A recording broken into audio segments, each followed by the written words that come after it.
All right, and then we have UTM and URL filters. So UTM stands for Unified Threat Management, and it's a device that basically is an all-in-one type of an appliance. It can contain such things as antivirus, IDS or intrusion detection systems we just talked about. It can do content or URL filtering, which we'll talk about a little bit more in a moment, and also malware detection. Okay, malware being, again, another bane of most IT people's existence, because once you get infected by malware, it's very, sometimes I should say, it's very hard to get rid of it.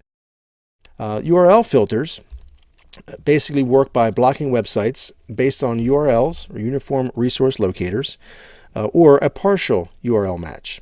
All right, they're included in some web browsers. Some are more effective than others, and they can also detect and prevent phishing. Okay, phishing we'll talk about a little bit more in just a moment, but that's another thing that's, truthfully has a high threat level when it comes to unsuspecting victims. A lot of people will look at, especially if it's crafted properly, they'll think that phishing email is legitimate, and then that's how they steal personal information and so on and so forth. Okay, we'll talk more about that in just one moment. Most browsers, the phishing filter, especially IE, used to have a specific phishing filter that's been replaced with something called the Smart Screen filter. So, a phishing example. An email that it appears to be from a legitimate source, okay, an Apple customer service in this case. It asks for your personal information or your credentials. All right. Typically, however, you'll notice that most phishing emails don't actually include your real name. All right, they just start off with "Dear Customer."